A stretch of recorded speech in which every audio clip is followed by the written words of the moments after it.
मैं Charanjit Singh Aulakh director school of organic farming PAU Ludhiana आप जी नूं जी आया आखदा हाँ। इस वीडियो राਹੀਂ मेरे साथी ਜਿਹੜੇ ਵਿਗਿਆਨੀ ਸਾਥੀ है ਉਹ ਤੁਹਾਨੂੰ ਬਾਸਮਤੀ ਦੀ ਜੈਵਿਕ खेती ਤੇ ਝੋਨੇ ਅਤੇ ਹਲਦੀ ਦੇ ਸੰਯੁਕਤ ਖੁਰਾਕ ਪ੍ਰਬੰਧ ਛੋਟੀ ਕਿਸਾਨੀ ਨੂੰ ਲਾਹੇਵੰਦ ਬਣਾਉਣ ਲਈ ਸੰਯੁਕਤ ਖੇਤੀਬਾੜੀ ਪ੍ਰਣਾਲੀ ਗੰਡੋਆ ਖਾਦ ਬਣਾਉਣ ਦੀ ਵਿਧੀ ਤੇ ਜਿਹੜਾ ਹਰਬਲ ਪਲਾਂਟਸ ਬਾਰੇ ਜਾਣਕਾਰੀ ਦੇਣਗੇ। बहुत ही सत्कारयोग किसान वीरों, प्यार भरी सत श्री अकाल। मैं अमनदीप सिंह सिद्धू, फसल विज्ञानी स्कूल ऑफ ऑर्गेनिक फार्मिंग। ਤੁਹਾਡੇ ਨਾਲ ਅੱਜ ਜੈਵਿਕ ਖੇਤੀ ਨਾਲ ਸੰਬੰਧਿਤ ਜਿਹੜੇ ਪ੍ਰਦਰਸ਼ਨੀ ਪਲਾਂਟ ਅਸੀਂ ਲਗਾਏ ਹਨ ਉਹਨਾਂ ਬਾਰੇ ਜਾਣਕਾਰੀ ਸਾਂਝੀ ਕਰਾਂਗਾ। ਕਿਸਾਨ ਵੀਰੋ, ਪਹਿਲੇ 3 ਪ੍ਰਦਰਸ਼ਨੀ ਪਲਾਂਟ ਅਸੀਂ ਬਾਸਮਤੀ ਦੇ ਲਾਏ ਹਨ, ਜਿਨ੍ਹਾਂ ਵਿੱਚ ਬਾਸਮਤੀ ਦੀ ਕਿਸਮ ਪੰਜਾਬ ਬਾਸਮਤੀ 7 ਲਗਾਈ ਗਈ ਹੈ। ਇਹਨਾਂ ਦੇ ਵਿੱਚ ਅਸੀਂ ਖੁਰਾਕ ਪ੍ਰਬੰਧਨ ਦੀਆਂ 3 ਵਿਧੀਆਂ ਯਾਨੀ ਕਿ ਜੈਵਿਕ ਖੁਰਾਕ ਖਾਦ ਪ੍ਰਬੰਧਨ, ਸੰਯੁਕਤ ਖਾਦ ਖੁਰਾਕ ਖਾਦ ਪ੍ਰਬੰਧਨ ਅਤੇ ਰਸਾਇਣਿਕ ਖੁਰਾਕ ਖਾਦ ਪ੍ਰਬੰਧਨ ਦਾ ਮੁਲਾਂਕਣ ਕੀਤਾ ਹੈ। किसान वीरों, तुसी पहले प्लाट विच देख रहे हो पंजाब बासमती की किस्म पंजाब बासमती 7, जिस दा असी प्रबंधन खुराक प्रबंधन जैविक तरीके दे नाल कीता है, यानी कि सिर्फ हरी खाद बीज के ते उहनूं विच वाह के इस दे खुराकी तत्त पूरे कीते हैं। अते इस विच कीड़े मकोड़ियां ते बीमारियां दी रोकथाम लई ट्राइकोकार्ड ਅਤੇ ਨਿੰਮ ਉੱਤੇ ਆਧਾਰਿਤ ਬਾਇਓ ਕੀਟਨਾਸ਼ਕਾਂ ਦੀ ਵਰਤੋਂ ਕੀਤੀ ਗਈ ਹੈ। ਉਸ ਤੋਂ ਬਾਅਦ ਕਿਸਾਨ ਵੀਰੋ, ਦੂਜੇ ਪਲਾਟ ਵਿੱਚ ਅਸੀਂ ਪੰਜਾਬ ਬਾਸਮਤੀ 7 ਦੀ ਕਾਸ਼ਤ ਸੰਯੁਕਤ ਖੁਰਾਕ ਪ੍ਰਬੰਧਨ ਵਿਧੀ ਯਾਨੀ ਕਿ ਗੁੱਡ ਐਗਰੀਕਲਚਰ ਪ੍ਰੈਕਟਿਸਿਸ, ਜਿਸ ਨੂੰ ਗੈਪ ਵੀ ਕਿਹਾ ਜਾਂਦਾ ਹੈ ਸ਼ਾਰਟ ਵਿੱਚ, ਉਸ ਦੇ ਨਾਲ ਕੀਤੀ ਹੈ। ਇਸ ਵਿੱਚ ਅਸੀਂ ਫਸਲ ਦੇ ਤੱਤ ਪੂਰੇ ਕਰਨ ਦੇ ਲਈ ਹਰੀ ਖਾਦ ਦੀ ਵਰਤੋਂ ਕੀਤੀ ਹੈ ਅਤੇ ਉਸ ਤੋਂ ਬਾਅਦ ਕੀੜੇ ਮਕੌੜੇ ਅਤੇ ਬਿਮਾਰੀਆਂ ਦੀ ਰੋਕਥਾਮ ਲਈ ਟਰਾਈਕੋ ਕਾਰਡਾਂ ਦੀ ਵਰਤੋਂ ਕੀਤੀ ਹੈ ਅਤੇ ਲੋੜ ਪੈਣ 'ਤੇ ਕਿਸਾਨ ਵੀਰੋ ਇਸ ਵਿੱਚ ਲੋੜ ਅਨੁਸਾਰ ਰਸਾਇਣ ਵਰਤੇ ਗਏ ਨੇ, ਜਦਕਿ ਇਸ ਦਾ ਫਰਕ ਪਹਿਲੇ ਪਲਾਟ ਨਾਲੋਂ ਇਹ ਹੈ ਵੀ ਉਸ ਵਿੱਚ ਰਸਾਇਣਾਂ ਦੀ ਬਿਲਕੁਲ ਵਰਤੋਂ ਨਹੀਂ ਸੀ ਕੀਤੀ। ਇਸ ਵਿੱਚ ਅਸੀਂ ਲੋੜ ਪੈਣ 'ਤੇ ਅਖੀਰਲੇ ਹਥਿਆਰ ਦੇ ਤੌਰ ਤੇ ਰਸਾਇਣਾਂ ਦੀ ਵਰਤੋਂ ਕਰ ਸਕਦੇ ਹਾਂ। ਤੀਸਰੇ ਪਲਾਟ ਵਿੱਚ ਕਿਸਾਨ ਵੀਰੋ, ਤੁਸੀਂ ਦੇਖ ਸਕਦੇ ਹੋ ਵੀ ਪੰਜਾਬ ਬਾਸਮਤੀ 7 ਦੀ ਕਾਸ਼ਤ ਰਸਾਇਣਿਕ ਵਿਧੀ ਨਾਲ ਕੀਤੀ ਗਈ ਹੈ, ਯਾਨੀ ਕਿ ਸਿਫਾਰਿਸ਼ ਕੀਤੀਆਂ ਖਾਦਾਂ यानी कि 36 किलो यूरिया प्रति एकड़, जो कि पंजाब बासमती लिए सिफारिश की यूरिया की जी डोज है उसकी वरतों की गई है। तो कीड़े मकौड़े और बीमारियां की रोकथाम लिए भी सिफारिश किए रसायन ने जोड़े वो वरतों किए गए हैं। हुण किसान वीरों, आप गल करते हैं झोने की, जिसकी की किस्म PR 126 असी इत्थे लगाई गई है। झोने दे विच असी 2 खुराक प्रबंधन ਦੀਆਂ 2 विधियां यानी कि रसायनिक प्रबंधन ਅਤੇ संयुक्त खाद खुराक खाद प्रबंधन का मुलांकन किया है। पहले प्लाट में किसान वीरों, झोने की काश्त पूर्ण तौर पर रसायनिक विधि नाल की गई है, यानी कि 90 किलो यूरिया प्रति एकड़ की वरतों की गई है इसनूं तत्त प्रदान करने लई अते कीड़े मकौड़े ते बीमारियां की रोकथाम लई सिफारिश किए जिहड़े रसायन ने वो प्रयोग किए गए हैं। दूसरे प्लाट में किसान वीरों, तुसीं देख सकते हो भी झोने की काश्त असी संयुक्त खुराक प्रबंधन विधि नाल कीती है, यानी कि हरी खाद की वरतों करके हरी खाद नूं बीज के ते विच पा के अद्धी जिहड़ी नाइट्रोजन खाद की पूर्ति की गई है। तो यूरिया की डोज है जी अद्धी रह गई है, यानी पहले प्लाट में 90 किलो यूरिया प्रति एकड़ पाया गया सी, इस दे विच असी सिर्फ 45 किलो यूरिया प्रति एकड़ की वरतों की हरी खाद के नाल, यानी कि असी अद्धे यूरिया की बचत जे असी हरी खाद की वरतों झोने दे विच करदे हां किसान वीरों, तो यूरिया की अद्धी बचत असी कर सकते हैं। तो जे तुसीं फसल की ग्रोथ देखो तो फसल दे विच कोई फर्क नहीं है, सगों जिहड़ी संयुक्त खाद प्रबंधन वाली फसल आ वो निरोल रसायनिक नालों वधिया ही जाप रही है। मैं डॉक्टर सुभाष सिंह, कीट विज्ञानी school of organic farming Punjab agriculture university Ludhiana. किसान वीरों, अज मैं तुहाडे नाल ऑर्गेनिक खेती करने वाले किसान कीड़े मकौड़ियां की जिहड़ी रोकथाम आ किन्ना जहरां दे नाल कर सकदे उहदे बारे मैं जानकारी दूँगा। जिस तरह अजकल जे देखा जाए झोना बासमती चल रहे हैं, झोने बासमती दे विच पत्ता लपेट ते गोभ दी सुंडी दी बहुत ज़्यादा समस्या वा।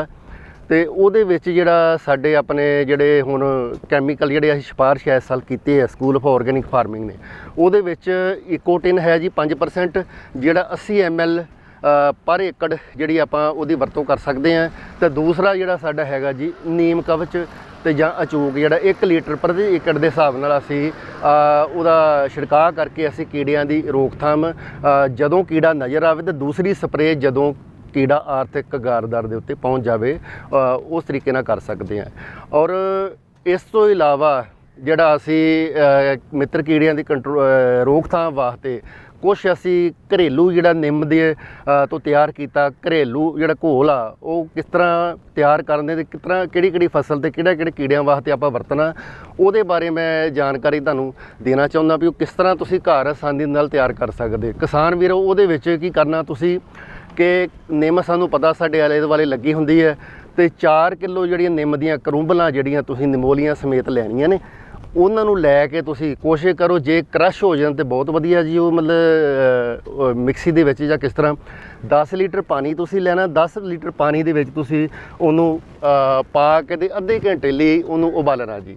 ਅੱਧੇ ਘੰਟੇ ਵਿੱਚ ਉਬਾਲਣ ਤੋਂ ਬਾਅਦ ਉਹਨੂੰ ਤੁਸੀਂ ਆਪਣਾ ਠੰਡਾ ਕਰ ਦੇਣਾ ਜੀ ਛਾਂ ਦੇ ਵਿੱਚ।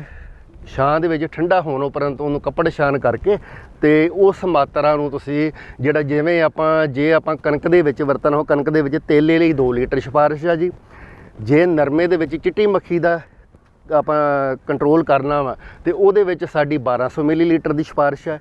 ਇਸੇ ਤਰ੍ਹਾਂ ਹੀ ਅਰਹਰ ਦੇ ਵਿੱਚ ਜੀ ਆਪਾਂ ਜਿਹੜੇ ਫਲੀ ਚੂਸਕ ਬੱਗ ਆ ਉਹਦੀ ਰੋਕਥਾਮ ਕਰਨੀ ਹੈ ਤੇ ਉਹਦੇ ਵਿੱਚ ਵੀ ਸਾਡੀ 1200 ਮਿਲੀਲੀਟਰ ਪ੍ਰਤੀ ਏਕੜ ਦੀ ਸਿਫਾਰਿਸ਼ ਹੈ।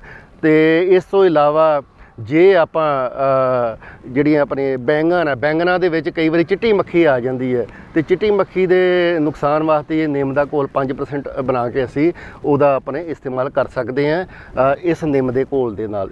ਇੱਕ ਤਾਂ ਇਹ ਵੀ ਹੁਣ ਮੈਂ ਤੀਸਰਾ ਤੁਹਾਨੂੰ ਦੱਸੂਗਾ ਵੀ ਆਪਾਂ ਮਿੱਤਰ ਕੀੜੇ ਜਿਹੜੇ ਆ, ਮਿੱਤਰ ਕੀੜੇ 2 ਪ੍ਰਕਾਰ ਦੇ ਹੁੰਦੇ। ਇੱਕ ਤਾਂ ਹੈਗੇ ਜਿਹੜੇ ਅੱਖਾਂ ਨਾਲ ਦੇਖ ਸਕਦੇ, ਥੋੜਾ ਵੱਡਾ ਸਾਈਜ਼ ਉਹਨਾਂ ਦਾ ਹੁੰਦਾ ਵਾ। ਆਮ ਜਿਸ ਤਰ੍ਹਾਂ ਮੱਕੜੀਆਂ ਹੈਗੀਆਂ ਨੇ, ਆਮ ਹੀ ਆਪਾਂ ਖੇਤਾਂ ਦੇ ਵਿੱਚ ਦੇਖਦੇ ਹਾਂ ਵੀ ਉਹਨਾਂ ਦੇ ਨਾਲ ਅਸੀਂ ਉਹ ਆਮ ਹੀ ਫਿਰਦੇ ਆ, ਪਾਲ ਨਹੀਂ ਸਕਦੇ ਲੈਬਾਰਟਰੀ ਦੇ ਵਿੱਚ ਆਪਾਂ ਇਹਨਾਂ ਨੂੰ, ਪਰ ਆਮ ਸਾਡੇ ਮਿੱਤਰ ਕੀੜੇ ਉਹ ਜਿਹੜੇ ਸਾਡੇ ਫਸਲਾਂ ਦੇ ਜਿਹੜੇ ਨੁਕਸਾਨ ਕਰਨ ਵਾਲੇ ਕੀੜੇ ਆ ਉਹਨਾਂ ਨੂੰ ਖਾਂਦੇ ਆ। ਤੇ ਦੂਸਰਾ ਜਿਹੜੇ ਆਪਾਂ ਲੈਬਾਰਟਰੀ ਦੇ ਵਿੱਚ ਜਿਹਨਾਂ ਨੂੰ ਆਪਾਂ ਤਿਆਰ ਕਰ ਸਕਦੇ ਹਾਂ, ਪਾਲ ਸਕਦੇ ਹਾਂ, ਜਿਹਦੇ ਵਿੱਚ ਟ੍ਰਾਈਕੋਗਰਾਮਾ ਜਿਹੜਾ ਆ ਜਾਂਦਾ। ਇਹ 2 ਟ੍ਰਾਈਕੋਗਰਾਮਾ ਕਾਰਡ ਜਿਹੜੇ ਝੋਨੇ ਬਾਸਮਤੀ ਦੇ ਵਿੱਚ ਆਪਾਂ ਪੱਤਾ ਲਪੇਟ ਸੁੰਡੀ ਤੇ ਗੋਭ ਦੀ ਸੁੰਡੀ ਵਾਸਤੇ ਜਿਹੜੀ ਆਪਾਂ ਵਰਤਦੇ ਹਾਂ, ਇਹਨਾਂ ਨੂੰ ਅਸੀਂ ਜੀ 20 ਸਟਿੱਪਾਂ ਹੁੰਦੀਆਂ ਇਹਦੀਆਂ ਤੇ 40 ਜਗ੍ਹਾ ਤੇ ਆਪਾਂ ਵਰਤਨੇ ਹਾਂ 2-2 ਕਾਰਡ ਜਿਹੜੇ ਸਾਡੇ ਯੂਨੀਵਰਸਿਟੀ ਵੱਲੋਂ ਸਿਫਾਰਿਸ਼ ਆ।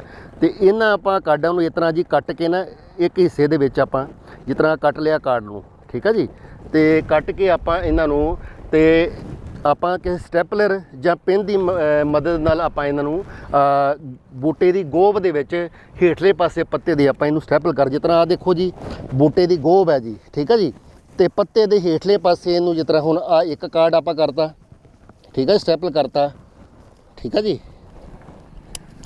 ਇਸੇ ਤਰ੍ਹਾਂ ਹੀ ਇਸੇ ਬੂਟੇ ਦੇ ਉੱਤੇ ਦੂਸਰੀ ਪ੍ਰਜਾਤੀ ਦਾ ਟ੍ਰਾਈਕੋਗਰਾਮਾ ਦਾ ਕਾਰਡ ਜਿਹੜਾ ਅਸੀਂ ਚਿਪਕਾ ਦੇਣਾ ਵਾ। ਇਸੇ ਤਰ੍ਹਾਂ ਪੱਤੇ ਦੇ ਹੇਠਲੇ ਪਾਸੇ, ਯਾਦ ਰੱਖੇ ਪੱਤੇ ਦੇ ਹੇਠਲੇ ਪਾਸੇ ਚੁਕਾਉਣਾ, ਉੱਪਰ ਨਹੀਂ ਚਿਪਕਾਉਣਾ। ਤੇ ਇਸ ਤਰੀਕੇ ਦੇ ਨਾਲ ਆਪਾਂ ਜਿਹੜਾ ਇਹ ਆਪਾਂ ਮਿੱਤਰ ਕੀੜੇ ਦੀ ਜਿਹੜੀ 40 ਜਗ੍ਹਾ ਦੇ ਵਿੱਚ ਜਿਹੜੇ ਆਪਾਂ ਕਾਰਡ ਵਰਤ ਕੇ ਇੱਕ ਇਹ ਤਰੀਕਾ ਆਪਣੀ ਮਿੱਤਰ ਕੀੜੇ ਦੀ ਨੂੰ ਵਰਤ ਕੇ ਕੀੜਿਆਂ ਦਾ ਰੋਕਥਾਮ ਕਰ ਸਕਦੇ ਹਾਂ।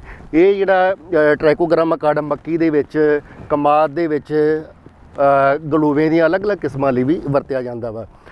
ਇਸ ਤਰ੍ਹਾਂ ਅਸੀਂ ਆਰਗੈਨਿਕ ਜਿਹੜੀ ਖੇਤੀ ਦੇ ਵਿੱਚ ਇਹਨਾਂ ਕੀੜਿਆਂ ਦੀ ਕੰਟਰੋਲ ਕਰ ਸਕਦੇ ਹਾਂ। ਮੇਰਾ ਨਾਮ ਡਾਕਟਰ ਰਜਿੰਦਰ ਕੁਮਾਰ, ਫਸਲ ਵਿਗਿਆਨੀ, ਸਕੂਲ ਆਫ ਆਰਗੈਨਿਕ ਫਾਰਮਿੰਗ ਪੀਏ ਲੁਧਿਆਣਾ ਤੋਂ। ਅੱਜ ਆਪਾਂ ਹਲਦੀ ਦੀ ਕਾਸ਼ਤ ਬਾਰੇ ਕੁਝ ਗੱਲਬਾਤ ਕਰਾਂਗੇ, ਜਿਹਦੇ ਵਿੱਚ ਤੁਹਾਡੇ ਨਾਲ ਆਪਸੀ ਦੱਸਾਂਗੇ ਵੀ ਜਿਹੜੇ ਕਾਸ਼ਤ ਦੇ ਵਧੀਆ ਤਰੀਕੇ ਨੇ ਉਹਨਾਂ ਨੂੰ ਵਰਤ ਕੇ, ਉਹਨਾਂ ਨੂੰ ਅਪਣਾ ਕੇ ਆਪਾਂ ਕਿਵੇਂ ਵੱਧ ਤੋਂ ਵੱਧ ਹਲਦੀ ਤੋਂ ਝਾੜ ਲੈ ਸਕਦੇ ਹਾਂ। ਇੱਥੇ ਪ੍ਰਦਰਸ਼ਨੀ ਪਲਾਟ ਅਸੀਂ ਲਾਏ ਆ, ਤੁਸੀਂ ਦੇਖ ਸਕਦੇ ਹੋ।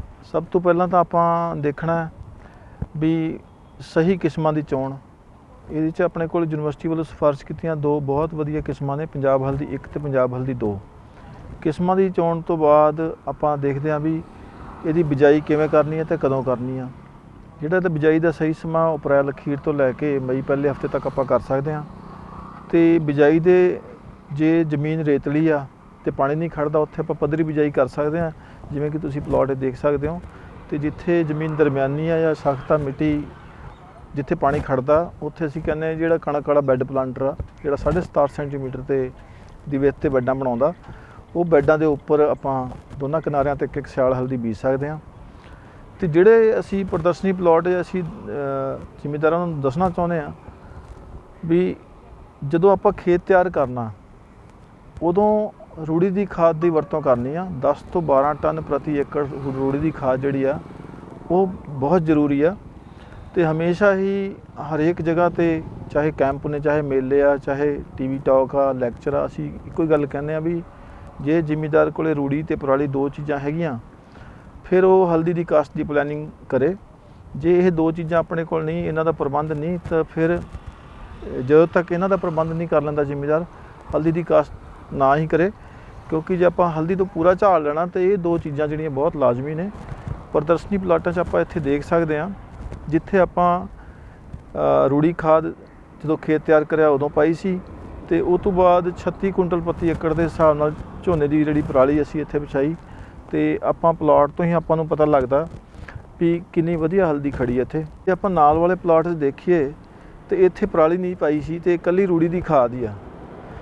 ਇੱਥੇ ਇਕੱਲੀ ਰੂੜੀ ਦੀ ਖਾਦ ਨਾਲ ਖੁਰਾਕੀ ਤੱਤ ਸੀ ਹਲਦੀ ਨੂੰ ਉਹ ਤਾਂ ਮਿਲ ਗਏ, ਪਰ ਪਰਾਲੀ ਨਾ ਪਾਉਣ ਨਾਲ ਤੁਸੀਂ ਦੇਖ ਸਕਦੇ ਹੋ ਕਿ ਹਲਦੀ ਦਾ ਜਿਹੜਾ ਵਾਧਾ ਉਹ ਕਿੰਨਾ ਘੱਟ ਆ। ਉਹ ਕਿਤੇ ਵੀ ਮੈਚ ਨਹੀਂ ਕਰਦਾ ਜਿੱਥੇ ਅਸੀਂ ਰੂੜੀ ਦੀ ਖਾਦ ਦੇ ਨਾਲ ਪਰਾਲੀ ਵੀ ਪਾਈ ਸੀ। ਸੋ ਜਿਹੜੀ ਪਰਾਲੀ ਦੀ ਵਰਤੋਂ ਹੈ 36 ਕੁਇੰਟਲ ਪ੍ਰਤੀ ਏਕੜ ਦੇ ਹਿਸਾਬ ਨਾਲ ਬਿਜਾਈ ਤੋਂ ਬਾਅਦ, ਜਦੋਂ ਬਿਜਾਈ ਕਰਦੇ ਹਾਂ ਨਾਲ ਹੀ ਆਪਾਂ ਉਹਦੇ ਉੱਪਰ ਵਿਛਾ ਦੇਣੀ ਆ ਇਕਸਾਰ। ਜਿਹੜੀ 36 ਕੁਇੰਟਲ ਪਰਾਲੀ ਆਪਾਂ ਜਦੋਂ ਪਾਉਂਦੇ ਹਾਂ ਤਕਰੀਬਨ 1 ਇੰਚ ਦੇ ਲਗਭਗ ਜਿਹੜੀ ਮੋਟੀ ਤਹਿ ਬਣ ਜਾਂਦੀ ਹੈ ਜ਼ਮੀਨ ਤੇ ਉਹਦੇ ਨਾਲ ਹਲਦੀ ਨੂੰ ਬਹੁਤ ਫਾਇਦੇ ਹੁੰਦੇ ਆ, ਜਿਹਦੇ 'ਚ ਮੁੱਖ ਹੈਗੇ ਆ ਜਿਵੇਂ ਵੀ ਆਪਾਂ ਨੂੰ ਪਤਾ ਜਦੋਂ ਆਪਾਂ ਬਿਜਾਈ ਅਪ੍ਰੈਲ ਅਖੀਰ 'ਚ ਜਾਂ ਮਈ ਦੇ ਪਹਿਲੇ ਹਫਤੇ ਕਰਦੇ ਹਾਂ ਉਦੋਂ ਤਾਪਮਾਨ ਬਹੁਤ ਜ਼ਿਆਦਾ ਹੁੰਦਾ ਤੇ ਉਹ ਤੋਂ ਗਾਂ ਹੋਰ ਵੱਧਦਾ। ਜਦੋਂ ਆਪਾਂ ਪਰਾਲੀ ਦੀ ਵਰਤੋਂ ਕਰਦੇ ਹਾਂ ਇਹ ਤਾਪਮਾਨ ਨੂੰ ਦਰਮਿਆਨਾ ਕਰਦੀ ਆ ਤੇ ਉਹਦੇ ਨਾਲ ਫਿਰ ਜਿਹੜਾ ਵੱਤਰ ਹੁੰਦਾ ਉਹ ਸਾਂਭਿਆ ਰਹਿੰਦਾ, ਪਾਣੀ ਛੇਤੀ ਨਹੀਂ ਲਾਉਣੇ ਪੈਂਦੇ। ਫਿਰ ਉਹ ਤੋਂ ਬਾਅਦ ਜਿਹੜਾ ਅਗਲਾ ਫਾਇਦਾ ਹੈ, ਜਦੋਂ ਆਪਾਂ ਪਾਣੀ ਛੇਤੀ ਨਹੀਂ ਲਾਉਂਦੇ, ਵਾਰ-ਵਾਰ ਨਹੀਂ ਲਾਉਂਦੇ ਕਿਉਂਕਿ ਪਰਾਲੀ ਪਾਈ ਸੀ, ਫਿਰ ਨਦੀਨ ਦਾ ਜਿਹੜਾ ਹਮਲਾ, ਨਦੀਨ ਜਿਹੜੇ ਘੱਟ ਉੱਠਦੇ ਆ ਤੇ ਫਸਲ ਨੂੰ ਜਿਹੜਾ ਨਦੀਨ ਤੋਂ ਜਿਹੜਾ ਨੁਕਸਾਨ ਹੁੰਦਾ ਉਹ ਤੋਂ ਬਚਾ ਸਕਦੇ ਹਾਂ। ਤੇ ਇੱਕ ਹੋਰ ਜਿਹੜਾ ਸਭ ਤੋਂ ਵੱਡਾ ਫਾਇਦਾ ਪਰਾਲੀ ਦਾ ਹੈਗਾ, ਜਿੱਥੇ ਵੀ ਆਪਾਂ ਪਰਾਲੀ ਦੀ ਵਰਤੋਂ ਕਰਦੇ ਹਾਂ ਉੱਥੇ ਜਿਹੜਾ ਇਹਦਾ ਜਰਮੀਨੇਸ਼ਨ ਆ ਉਹ ਇਕਸਾਰ ਹੁੰਦਾ, ਕਿਉਂਕਿ ਹਲਦੀ ਜਿਹੜਾ ਘੱਟੋ ਘੱਟ 25-30 ਦਿਨ ਦਾ ਸਮਾਂ ਲੈ ਜਾਂਦੀ ਆ ਜਰਮੀਨੇਟ ਹੋਣ ਨੂੰ। ਤੇ ਜਿੱਥੇ ਆਪਾਂ ਰੂੜੀ ਪਰਾਲੀ ਪਾਉਂਦੇ ਆ ਉਹਦੇ ਨਾਲ ਜਰਮੀਨੇਸ਼ਨ ਇਕਸਾਰ ਹੁੰਦਾ ਤੇ 5-7 ਦਿਨ ਪਹਿਲਾਂ ਹੋ ਜਾਂਦਾ। ਜਿੱਥੇ ਆਪਾਂ ਪਰਾਲੀ ਦੀ ਵਰਤੋਂ ਨਹੀਂ ਕਰਦੇ ਉੱਥੇ ਜਰਮੀਨੇਸ਼ਨ ਨੂੰ ਵੱਧ ਟਾਈਮ ਲੱਗਦਾ। ਜਿਵੇਂ ਕਿ ਆਪਾਂ ਦੇਖ ਸਕਦੇ ਹਾਂ ਜਿਹੜਾ ਪਲਾਟ 'ਚ ਆਪਾਂ ਨਾ ਤਾਂ ਰੂੜੀ ਪਾਈ ਸੀ ਤੇ ਨਾ ਹੀ ਪਰਾਲੀ ਪਾਈ ਸੀ ਤੇ ਇਕੱਲੀਆਂ ਰਸਾਇਣਿਕ ਖਾਦਾਂ ਰਾਹੀਂ ਇਹਦੇ ਖੁਰਾਕੀ ਤੱਤਾਂ ਦੀ ਜਿਹੜੀ ਲੋੜ ਪੂਰੀ ਕੀਤੀ ਗਈ ਸੀ, ਉੱਥੇ ਆਪਾਂ ਦੇਖ ਸਕਦੇ ਹਾਂ ਹਲਦੀ ਦਾ ਵਾਧਾ ਕਿੰਨਾ ਘੱਟ ਹੈ। ਵੀ ਕਹਿ ਲਓ ਹਲਦੀ ਬਹੁਤ ਮਾੜੀ ਆ, ਜਿਹੜਾ ਕਿ ਸਿਰਫ 2 ਚੀਜ਼ਾਂ ਰੂੜੀ ਤੇ ਪਰਾਲੀ ਨਾ ਪਾਉਣ ਕਰਕੇ ਹੈਗਾ। ਤੇ ਇੱਕੋ ਬੀਜ, ਇੱਕੋ ਕਿਸਮ, ਇੱਕੋ ਟਾਈਮ ਸਭ ਕੁਝ ਠੀਕ ਆ, ਪਰ ਇਕੱਲੀ ਰੂੜੀ ਤੇ ਪਰਾਲੀ ਦੀ ਵਰਤੋਂ ਨਾ ਕਰਨ ਨਾਲ ਹਲਦੀ ਦੱਬ ਜਾਂਦੀ ਆ, ਇਹਦਾ ਝਾੜ ਆਪਾਂ ਨੂੰ ਪੂਰਾ ਨਹੀਂ ਮਿਲਦਾ ਤੇ ਜਿਹੜੀ ਆਪਣੀ ਲਾਗਤ ਹੁੰਦੀ ਆ ਉਹ ਕਹਿ ਲਓ ਵੀ ਜਿਸ ਹਿਸਾਬ ਨਾਲ ਆਪਾਂ ਨੂੰ ਆਉਣੇ ਚਾਹੀਦਾ ਸੀਗਾ, ਝਾੜ ਆਉਣਾ ਚਾਹੀਦਾ ਸੀਗਾ, ਉਹ ਨਹੀਂ ਮਿਲਦਾ। ਸੋ ਮੇਰਾ ਇਹੀ ਮੈਸੇਜ ਇੱਥੋਂ ਜਿਹੜੀ ਹਲਦੀ ਦੀ ਕਾਸ਼ਤ ਬਾਰੇ ਆ ਵੀ ਰੂੜੀ ਦੇ ਪਰਾਲੀ ਦੀ ਵਰਤੋਂ ਲਾਜ਼ਮੀ ਆ। ਤੇ ਇੱਕ ਹੋਰ ਗੱਲ ਮੈਂ ਕਹਿਣਾ ਚਾਹੁੰਦਾ ਵੀ ਹੁਣ ਜਿਹੜਾ ਥੋੜ੍ਹੇ ਚਿਰ ਨੂੰ ਝੋਨੇ ਦੀ ਜਿਹੜੀ ਕਟਾਈ ਹੋਣੀ ਆ ਉਸ ਤੋਂ ਬਾਅਦ ਜਿਹੜੇ ਜ਼ਿਮੀਂਦਾਰ ਹਲਦੀ ਦੀ ਪਲੈਨਿੰਗ ਕਰਦੇ ਆ ਵੀ ਅਗਲੇ ਸਾਲ ਅਸੀਂ ਪਨੀਰੀ ਹਲਦੀ ਬੀਜਣੀ ਆ, ਉਹ ਪਰਾਲੀ ਨੂੰ ਜ਼ਰੂਰ ਸੰਭਾਲ ਕੇ ਰੱਖ ਲੈਣ, ਕਿਉਂਕਿ ਜਦੋਂ ਹਲਦੀ ਲੱਗਦੀ ਆ ਉਹ ਕਣਕ ਤੋਂ ਬਾਅਦ ਲੱਗਦੀ ਆ ਅਪ੍ਰੈਲ ਮਈ 'ਚ, ਤੇ ਉਦੋਂ ਪਰਾਲੀ ਜਿਹੜੀ ਆਪਾਂ ਕਿਤੋਂ ਹੀ ਉਹਦਾ ਪ੍ਰਬੰਧ ਹੁੰਦਾ ਨਹੀਂ ਗਾ, ਪਰ ਆਪਾਂ ਹਲਦੀ ਦੀ ਪਲੈਨਿੰਗ ਕਰ ਲੈਂਦੇ ਹਾਂ, ਫਿਰ ਆਪਾਂ ਨੂੰ ਪੂਰਾ ਝਾੜ ਨਹੀਂ ਮਿਲਦਾ। ਇਸ ਕਰਕੇ ਪਰਾਲੀ ਨੂੰ ਜ਼ਰੂਰ ਸਾਂਭ ਕੇ ਰੱਖ ਲੈਣ ਤਾਂ ਜੋ ਜੇ ਆਪਾਂ ਹਲਦੀ ਦੀ ਅੱਗੇ ਬਿਜਾਈ ਕਰਦੇ ਹਾਂ, ਪਲੈਨਿੰਗ ਕਰਦੇ, ਤਾਂ ਆਪਾਂ ਨੂੰ ਹਲਦੀ ਤੋਂ ਹੀ ਵੱਧ ਤੋਂ ਵੱਧ ਫਾਇਦਾ ਮਿਲੇ। ਪੰਜਾਬ ਖੇਤੀਬਾੜੀ ਯੂਨੀਵਰਸਿਟੀ ਵਿਖੇ ਵਰਚੁਅਲ ਕਿਸਾਨ ਮੇਲੇ ਤੇ ਕਿਸਾਨ ਵੀਰੋ ਮੈਂ ਤੁਹਾਡਾ ਬਹੁਤ-ਬਹੁਤ ਸਵਾਗਤ ਕਰਦਾ। ਮੈਂ doctor Sohan Singh Walia school of organic farming ਦੇ ਫਾਰਮ ਦੇ ਉੱਤੇ ਤੁਹਾਨੂੰ ਜੀ ਆਇਆਂ ਆਖਦਾ, ਨਿੱਘਾ ਸਵਾਗਤ ਕਰਦਾ। ਤੇ ਅੱਜ ਅਸੀਂ ਤੁਹਾਨੂੰ ਜੋ ਸੰਯੁਕਤ ਖੇਤੀ ਪ੍ਰਣਾਲੀ ਮਾਡਲ ਯੂਨੀਵਰਸਿਟੀ ਵਿਖੇ ਵਿਕਸਿਤ ਕੀਤਾ ਗਿਆ ਉਹਦੇ ਬਾਰੇ ਮੈਂ ਕੁਝ ਵਿਚਾਰ ਸਾਂਝੇ ਕਰੂੰਗਾ। ਸੰਯੁਕਤ ਖੇਤੀ ਪ੍ਰਣਾਲੀ ਮਾਡਲ ਅਸੀਂ 1 ਹੈਕਟੇਅਰ ਰਕਬੇ ਦੇ ਉੱਤੇ ਵਿਕਸਿਤ ਕੀਤਾ। ਇਸ ਦਾ ਯੂਨੀਵਰਸਿਟੀ ਵਿਖੇ 2011-12 ਤੋਂ ਇਸ ਕੰਮ ਦਾ ਆਗਾਜ਼ ਕੀਤਾ ਗਿਆ ਸੀ ਤੇ ਇਸ ਦਾ ਜੋ ਮੁੱਖ ਮਕਸਦ ਉਹ ਇਹੀ ਹੈ ਕਿ ਜੋ ਛੋਟੇ ਕਿਸਾਨ ਨੇ ਉਹ ਆਪਣੇ ਪਰਿਵਾਰ ਨੂੰ ਸੰਤੁਲਿਤ ਭੋਜਨ ਤੇ ਨਾਲ ਦੀ ਨਾਲ ਉਹ ਆਪਣੀ ਆਮਦਨ ਦੇ ਵਿੱਚ ਵਾਧਾ ਕਰ ਸਕਣ। ਤੇ ਇਸ ਤਹਿਤ ਅਸੀਂ 1 ਹੈਕਟੇਅਰ ਦੇ ਉੱਤੇ ਕੰਮ ਕੀਤਾ, ਜਿਸ ਦੇ ਵਿੱਚ 1.5 ਏਕੜ ਰਕਬਾ ਉਹ ਫਸਲਾਂ ਅਧੀਨ ਹੈ ਤੇ ਫਸਲਾਂ ਦੇ ਵਿੱਚ ਵੀ ਅਸੀਂ ਉਹੀ ਫਸਲਾਂ ਚੁਣੀਆਂ ਨੇ ਜਿਹਦੀ ਪਰਿਵਾਰ ਨੂੰ ਲੋੜ ਆ, ਜਿਹਦੇ 'ਚ ਅਨਾਜ ਵਾਲੀਆਂ ਫਸਲਾਂ ਆ ਗਈਆਂ, ਤੇਲ ਬੀਜ ਫਸਲਾਂ ਆ ਗਈਆਂ ਤੇ ਦਾਲਾਂ ਆ ਗਈਆਂ, ਪਸ਼ੂਆਂ ਵਾਸਤੇ ਚਾਰਾ ਆ ਗਿਆ। ਇਸ ਤੋਂ ਇਲਾਵਾ ਅਸੀਂ ਅੱਧੇ ਕਿੱਲੇ ਦੇ ਵਿੱਚ ਬਾਗ ਲਾਇਆ ਹੋਇਆ, 2 ਕਨਾਲ ਏਰੀਏ ਦੇ ਵਿੱਚ ਅਸੀਂ ਮੱਛੀ ਪਾਲਣ ਦਾ ਕੰਮ ਸ਼ੁਰੂ ਕੀਤਾ ਹੋਇਆ ਤੇ ਮੱਛੀ ਪਾਲਣ ਦੇ ਵਿੱਚ ਜਿਹੜਾ ਇਹਦਾ ਪੌਂਡ ਆ ਉਹਦੇ ਆਲੇ ਦੁਆਲੇ ਵੀ ਅਸੀਂ ਫਲਦਾਰ ਬੂਟਿਆਂ ਦੇ ਅਸੀਂ ਦਰਖਤ ਲਾਏ ਹੋਏ ਨੇ ਤੇ ਇਹਦੇ ਨਾਲ ਹੀ ਅਸੀਂ 1 ਕਨਾਲ ਏਰੀਏ ਦੇ ਵਿੱਚ ਅਸੀਂ ਵਣ ਖੇਤੀ ਦਾ ਅਸੀਂ ਕੰਮ ਰਕਬਾ ਵਣ ਖੇਤੀ ਅਧੀਨ ਲੈ ਕੇ ਆਂਦਾ ਹੋਇਆ। ਤੇ ਜੇ ਅਸੀਂ ਇਹ ਸਾਰੇ ਮਾਡਲ ਦੀ ਅਸੀਂ ਸ਼ੁੱਧ ਆਮਦਨ ਦੀ ਗੱਲ ਕਰੀਏ ਤੇ ਇਹ ਸਾਨੂੰ ਤਕਰੀਬਨ 3,60,500 ਰੁਪਇਆ ਸਾਨੂੰ 1 ਸਾਲ ਦੀ ਆਮਦਨ ਇਸ ਦੇ ਵਿੱਚੋਂ ਆਈ ਹੈ, ਜੋ ਕਿ ਸਾਡੇ ਝੋਨਾ ਕਣਕ ਫਸਲੀ ਚੱਕਰ ਤੋਂ ਕਾਫੀ ਜ਼ਿਆਦਾ। ਇਸ ਦੇ ਨਾਲ ਸਾਡੀਆਂ ਲੋੜਾਂ ਵੀ, ਘਰੇਲੂ ਲੋੜਾਂ ਵੀ ਪੂਰੀਆਂ ਹੁੰਦੀਆਂ ਨੇ। ਤੇ ਮੈਂ ਤਾਂ ਕਿਸਾਨ ਵੀਰਾਂ ਨੂੰ ਇਹੀ ਕਹਿਣਾ ਕਿ ਸਿਰਫ ਬਾਹਰੋਂ ਨਮਕ ਲੈ ਕੇ ਆਓ, ਬਾਕੀ ਅਸੀਂ ਹਰ ਜੋ ਸਾਨੂੰ ਚੀਜ਼ ਘਰ ਦੇ ਵਿੱਚ ਚਾਹੀਦੀ ਹੈ ਉਸ ਦੀ ਪੂਰਤੀ ਅਸੀਂ ਆਪਣੇ ਫਾਰਮ ਤੋਂ ਹੀ ਅਸੀਂ ਪੈਦਾ ਕਰ ਸਕਦੇ ਹਾਂ, ਫਾਰਮ ਤੋਂ ਹੀ ਅਸੀਂ ਆਪਣੀ ਪੂਰਤੀ ਪੂਰੀ ਕਰ ਸਕਦੇ ਹਾਂ ਤੇ ਪਰਿਵਾਰ ਨੂੰ ਸੰਤੁਲਿਤ ਭੋਜਨ ਤੇ ਵਧੀਆ ਖੁਰਾਕ ਅਸੀਂ ਦੇ ਕੇ ਆਪਣੇ ਪਰਿਵਾਰ ਦੀ ਸਿਹਤ ਵੀ ਅੱਛੀ ਕਰ ਸਕਦੇ ਹਾਂ ਤੇ ਨਾਲ ਦੀ ਨਾਲ ਜੋ ਸਾਡੀ ਜ਼ਮੀਨ ਦੀ ਉਪਜਾਊ ਸ਼ਕਤੀ ਹੈ ਉਹ ਵੀ ਸਾਡੀ ਬਰਕਰਾਰ ਰਹਿੰਦੀ ਹੈ, ਕਿਉਂਕਿ ਇਹਦੇ ਵਿੱਚ ਅਸੀਂ ਇੱਕ ਚੀਜ਼ ਦੀ ਜੋ ਆਊਟਪੁੱਟ ਆ, ਵੇਸਟ ਆ, ਉਹਨੂੰ ਅਸੀਂ ਐਜ਼ ਇਨਪੁੱਟ ਯੂਜ਼ ਕਰਦੇ ਹਾਂ ਦੂਸਰੀ ਐਂਟਰਪ੍ਰਾਈਜ਼ ਦੇ ਵਿੱਚ। ਮੈਂ ਨੀਰਜ ਰਾਣੀ ਬਤੌਰ ਭੂਮੀ ਵਿਗਿਆਨੀ ਸਕੂਲ ਆਫ ਆਰਗੈਨਿਕ ਫਾਰਮਿੰਗ ਦੇ ਵਿੱਚ ਕੰਮ ਕਰ ਰਹੀ ਹਾਂ। ਅੱਜ ਮੈਂ ਤੁਹਾਡੇ ਨਾਲ ਗੰਡੋਆ ਖਾਦ ਬਣਾਉਣ ਦੀ ਵਿਧੀ ਬਾਰੇ ਜਾਣਕਾਰੀ ਸਾਂਝੀ ਕਰੂੰਗੀ। ਗੰਡੋਆ ਖਾਦ ਬਣਾਉਣ ਦੇ ਲਈ ਸਾਨੂੰ 6 ਫੁੱਟ ਲੰਬਾ, 3 ਫੁੱਟ ਚੌੜਾ ਅਤੇ 2.5 ਫੁੱਟ ਉੱਚਾ ਇੱਕ ਬੈੱਡ ਬਣਾਉਣ ਦੀ ਜ਼ਰੂਰਤ ਹੁੰਦੀ ਹੈ। ਇਹ ਜਿਹੜਾ ਬੈੱਡ ਹੈਗਾ ਅਸੀਂ ਇੱਕ ਪੱਕਾ ਇੱਟਾਂ ਦਾ ਸਟਰਕਚਰ ਵੀ ਬਣਾ ਸਕਦੇ ਹਾਂ। ਇਸ ਬੈੱਡ ਦੇ ਵਿੱਚ ਝੋਨੇ ਦੀ ਪਰਾਲੀ ਅਤੇ ਫਸਲਾਂ ਦੀ ਰਹਿੰਦ ਖੂੰਹਦ ਅਤੇ ਪੁਰਾਣਾ ਗੋਬਰ ਜਿਹੜਾ ਕਿ 10 ਤੋਂ 15 ਦਿਨ ਪੁਰਾਣਾ ਹੋਣਾ ਚਾਹੀਦਾ ਹੈ, 1:1 ਦੇ ਵਿੱਚ ਮਿਕਸ ਕਰਨਾ ਚਾਹੀਦਾ ਹੈ। ਉਸ ਤੋਂ ਬਾਅਦ 15 ਦਿਨ ਇਸ ਨੂੰ ਵੀ ਕੱਟਣ ਹੋਣ ਲਈ ਰੱਖਿਆ ਜਾਂਦਾ ਹੈ। ਉਸ ਤੋਂ ਬਾਅਦ 15 ਦਿਨਾਂ ਬਾਅਦ ਇਹਦੇ ਵਿੱਚ ਪਾਣੀ ਦਾ ਧਿਆਨ ਰੱਖਣਾ ਬਹੁਤ ਜ਼ਰੂਰੀ ਹੈ। ਯਾਦ ਰਹੇ ਕਿ ਬੈੱਡ ਦੇ ਵਿੱਚ ਜਿਹੜੀ ਨਮੀ ਹੈ ਉਹ 60 ਤੋਂ 70% ਦੇ ਵਿਚਕਾਰ ਹੋਣੀ ਚਾਹੀਦੀ ਹੈ। 15 ਦਿਨਾਂ ਬਾਅਦ ਇਸ ਦੇ ਵਿੱਚ 1 ਕਿਲੋ ਗੰਡੋਏ ਜਿਨ੍ਹਾਂ ਦੀ ਪ੍ਰਜਾਤੀ ਹੈ ਆਈਸੀਨੀਆ ਫੋਇਟਡਾ, ਇਹ ਇਸ ਬੈੱਡ ਦੇ ਵਿੱਚ ਖਿਲਾਰ ਦੇਣੇ ਚਾਹੀਦੇ ਹਨ। ਜਿਹੜੀ ਇਹ ਖਾਦ ਹੈਗੀ ਹੈ ਇਹ 60 ਤੋਂ 65 ਦਿਨਾਂ ਦੇ ਵਿੱਚ ਤਿਆਰ ਹੋ ਜਾਂਦੀ ਹੈ। ਇਸ ਤਿਆਰ ਖਾਦ ਦੇ ਵਿੱਚ ਗੰਡੋਇਆਂ ਦੇ ਬੱਚੇ ਅਤੇ ਕੋਕੋਨਸ ਵੀ ਹੁੰਦੇ ਹਨ ਜਿਹੜੇ ਕਿ 4 ਮਿਲੀਮੀਟਰ ਦੀ ਛਾਨਣੀ ਲੈ ਕੇ ਛਾਨੇ ਜਾਂਦੇ ਹਨ। ਜਿਹੜੇ ਗੰਡੋਏ ਔਰ ਗੰਡੋਇਆਂ ਦੇ ਬੱਚੇ ਅਤੇ ਕੋਕੋਨਸ ਹੈ ਜਿਹੜੇ ਉਹ ਦੂਸਰੇ ਬੈੱਡ ਦੇ ਵਿੱਚ ਪ੍ਰਯੋਗ ਕੀਤੇ ਜਾ ਸਕਦੇ ਹਨ। ਜਿਹੜਾ ਹਰਬਲ ਗਾਰਡਨ ਸਾਡੇ ਕੋਲ ਪੀਏਯੂ 'ਚ ਹੈਗਾ, ਇਹਦੇ ਤਕਰੀਬਨ 100 ਕੁ ਹਰਬਲ ਬੂਟੇ ਜਿਹਦੇ ਵਿੱਚ ਦਵਾਈਆਂ ਵਾਲੀਆਂ, ਸੁਗੰਧੀ ਤੇ ਹੋਰ ਮਸਾਲੇ ਵਾਲੇ ਬੂਟੇ ਹੈਗੇ ਆ, ਉਹ ਅਸੀਂ ਇੱਥੇ ਸੇਲ ਕਰਦੇ ਹਾਂ, ਪੈਦਾ ਕਰਦੇ ਹਾਂ। ਤੇ ਅੱਜ ਕੱਲ੍ਹ ਜਿਵੇਂ ਪਤਾ ਤੁਹਾਨੂੰ ਸਮਾਂ ਜਿਹੜਾ ਚੱਲ ਰਿਹਾ ਹੈ ਬਿਮਾਰੀਆਂ, ਚਾਹੇ ਉਹ ਕਰੋਨਾ, ਡੇਂਗੀ ਆ ਜਾਂ ਹੋਰ ਬੁਖਾਰ ਹੈਗੇ ਆ, ਬਹੁਤ ਤਰੀਕੇ ਦੀਆਂ ਬਿਮਾਰੀਆਂ ਚੱਲ ਰਹੀਆਂ।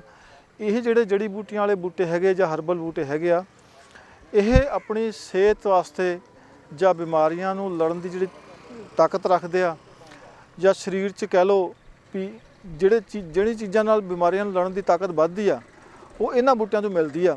ਅੱਜ ਵੀ 70-80% ਜਿਹੜੀ ਆਬਾਦੀ ਹੈਗੀ ਦੁਨੀਆ 'ਚ ਉਹ ਜਿਹੜੀ ਦਵਾਈਆਂ ਵਰਤ ਰਹੀ ਆ, ਚਾਹੇ ਉਹ ਐਲੋਪੈਥਿਕ ਹੈ, ਚਾਹੇ ਆਯੁਰਵੈਦਿਕ ਹੈ, ਚਾਹੇ ਹੋਮੋਪੈਥੀ ਆ, ਉਹ ਅਸਲ 'ਚ ਉਹਨਾਂ ਦਾ ਸਰੋਤ ਆ ਇਹਨਾਂ ਸਾਰੀਆਂ ਦਵਾਈਆਂ ਦਾ ਉਹ ਹਰਬਲ ਬੂਟੇ ਹੀ ਹੈਗੇ। ਸੋ ਇਹਨਾਂ ਦੀ ਬਹੁਤ ਜ਼ਿਆਦਾ ਮਹੱਤਤਾ। ਇਹ ਸੀਜ਼ਨ ਦੇ ਹਿਸਾਬ ਨਾਲ ਸਾਡੇ ਕੋਲ ਜਿਵੇਂ ਹੁਣ ਸਤੰਬਰ ਦਾ ਮੌਸਮ ਚੱਲਦਾ, ਸਤੰਬਰ ਮੇਲਾ ਹੈਗਾ ਜਾਂ ਸਤੰਬਰ ਦਾ ਮਹੀਨਾ, ਇਹਦੇ ਵਿੱਚ ਤਕਰੀਬਨ 15-20 ਕਿਸਮਾਂ ਸਾਡੇ ਕੋਲ ਇਸ ਵੇਲੇ ਹੈਗੀਆਂ ਜਿਹੜੀਆਂ ਜ਼ਿਮੀਂਦਾਰਾਂ ਨੂੰ ਅਸੀਂ ਸੇਲ ਕਰ ਰਹੇ ਹਾਂ। ਬਹੁਤ ਹੀ ਘੱਟ ਰੇਟ ਤੇ ਹੈਗਾ। ਸਾਰੇ ਬੂਟਿਆਂ ਦੀ ਕੀਮਤ ਕਹਿ ਲਓ 20 ਤੋਂ 40 ਰੁਪਏ ਦੇ ਵਿੱਚ ਆ। ਤੇ ਇਹਨਾਂ ਵਿੱਚ ਖਾਸ ਕਰਕੇ ਜਿਵੇਂ ਇੱਥੇ ਸਾਡੇ ਕੋਲ ਅਸੀਂ ਦਿਖਾ ਰਹੇ ਹਾਂ ਬ੍ਰਹਮੀ ਆ। ਬ੍ਰਹਮੀ ਜਿਹੜੀ ਆ ਇਹਦੇ ਫਾਇਦੇ ਹੁੰਦੇ ਆ, ਜਿਹੜੇ ਵੀ ਨਰਵਸ ਸਿਸਟਮ ਦੇ ਟੌਨਿਕ ਬਣਦੇ ਆ, ਜਿਹੜੀਆਂ ਦਿਮਾਗ ਤੇਜ਼ ਕਰਨ ਵਾਲੀਆਂ ਦਵਾਈਆਂ ਟੌਨਿਕ ਆ, ਉਹਨਾਂ 'ਚ ਇਹਦੀ ਵਰਤੋਂ ਹੁੰਦੀ ਆ। ਇਸ ਤੋਂ ਬਾਅਦ ਇਨਸੂਲਿਨ ਦਾ ਬੂਟਾ ਅੱਜ ਕੱਲ੍ਹ ਬਹੁਤ ਪ੍ਰਚਲਿਤ ਹੋ ਰਿਹਾ ਤੇ ਹੋਰ ਅਦਾਰਿਆਂ ਤੇ ਇਨਸੂਲਿਨ ਦੇ ਬੂਟੇ ਬਾਰੇ ਬਹੁਤ ਜ਼ਿਆਦਾ ਗੱਲਾਂ ਚੱਲ ਰਹੀਆਂ, ਆਪਾਂ ਨੂੰ ਜਾਣਕਾਰੀਆਂ ਦੇਖਣ ਨੂੰ ਮਿਲ ਰਹੀਆਂ। ਇਹਦੇ ਪੱਤੇ ਜਿਹੜੇ ਹੁੰਦੇ ਆ, ਇਹਨਾਂ 'ਚ ਗੁਣ ਹੁੰਦਾ ਜਿਹੜੀ ਇਹ ਬਲੱਡ ਸ਼ੂਗਰ ਹੈ ਆਪਣੀ ਜਾਂ ਮਿੱਠੇ ਵਾਲੀ ਬਿਮਾਰੀ ਆ, ਇਹ ਬਲੱਡ ਸ਼ੂਗਰ ਨੂੰ ਘਟਾਉਂਦਾ। ਤੇ ਇਹ ਤੋਂ ਬਾਅਦ ਮਗਾਂ ਦੀ ਗੱਲ ਕਰੀਏ ਆਪਾਂ, ਤੇ ਮਗਾਂ ਦੀ ਜਿਹੜੀ ਵਰਤੋਂ ਆ ਉਹ ਮਸਾਲਿਆਂ 'ਚ ਬਹੁਤ ਜ਼ਿਆਦਾ ਹੁੰਦੀ ਆ। ਇਹ ਹਾਜ਼ਮੇ ਨੂੰ ਠੀਕ ਕਰਨ ਵਾਸਤੇ ਇਹਦੀ ਵਰਤੋਂ ਕੀਤੀ ਜਾਂਦੀ ਆ। ਤੂਤਾਂ ਵਾਂਗੂ ਇਹਦੇ 'ਤੇ ਛੋਟੇ ਛੋਟੇ ਫਲ ਆਉਂਦੇ ਆ, ਮਗਾਂ ਜਿਹਨੂੰ ਕਹਿੰਦੇ ਆ। ਤੇ ਇਹ ਬੂਟੇ ਆਸਾਨੀ ਨਾਲ ਗਮਲਿਆਂ 'ਚ ਵੀ ਲਾਏ ਜਾ ਸਕਦੇ ਆ, ਖੁੱਲ੍ਹੀ ਥਾਂ 'ਤੇ ਲਗਾ ਸਕਦੇ ਆ। ਇਹ ਤੋਂ ਬਾਅਦ ਹੀ ਆਪਾਂ ਦੇਖੀਏ ਅਕਰਕਰਾ ਹੈਗਾ। ਅਕਰਕਰਾ ਦੇ ਜਿਹੜੇ ਫੁੱਲ ਹੁੰਦੇ ਆ, ਇਹਨਾਂ ਤੋਂ ਜਿਹੜੀਆਂ ਜੜ ਦੁਖਣ ਵਾਲੀ ਦਵਾਈਆਂ ਹੈਗੀਆਂ, ਮਸੂੜੇ ਨੂੰ ਠੀਕ ਕਰਨ ਵਾਲੀ ਦਵਾਈਆਂ ਹੈਗੀਆਂ, ਜਾਂ ਗਲ 'ਚ ਕੋਈ ਪ੍ਰੋਬਲਮ ਹੁੰਦੀ ਆ, ਇਹ ਦਵਾਈਆਂ ਬਣਦੀਆਂ। ਇਸੇ ਤਰੀਕੇ ਨਾਲ ਜੇ ਆਪਾਂ ਦੇਖੀਏ ਕੜੀ ਪੱਤਾ ਹੁਣ ਆਮ ਹੋ ਗਿਆ ਘਰਾਂ 'ਚ। ਆਪਾਂ ਦੇਖਦੇ ਹਾਂ ਵੀ ਹਰੇਕ ਸਬਜ਼ੀ ਕੜੀ 'ਚ ਜਾਂ ਦਾਲਾਂ 'ਚ ਇਹਨੂੰ ਪਾਉਣਾ ਸ਼ੁਰੂ ਕਰਤਾ। ਇਹਦੇ ਨਾਲ ਕੀ ਹੁੰਦਾ, ਜਿਹੜੇ ਹਾਜ਼ਮਾ ਖਰਾਬ ਹੁੰਦਾ ਜਾਂ ਉਲਟੀ ਵਾਲਾ ਲੱਗਦਾ ਵੀ ਆਪਣਾ ਜੀ ਖਰਾਬ ਹੋ ਰਿਹਾ, ਉਹ ਉਸ ਚੀਜ਼ ਨੂੰ ਵਾਸਤੇ ਇਹ ਬਹੁਤ ਲਾਹੇਵੰਦ ਆ। ਇਹ ਤੋਂ ਬਾਅਦ ਗੁੜਮਾਰ ਹੈਗਾ। ਗੁੜਮਾਰ ਵੀ ਜਿਹੜਾ ਬਲੱਡ ਸ਼ੂਗਰ ਨੂੰ ਕੰਟਰੋਲ ਕਰਨ ਵਾਸਤੇ ਵਰਤਿਆ ਜਾਂਦਾ।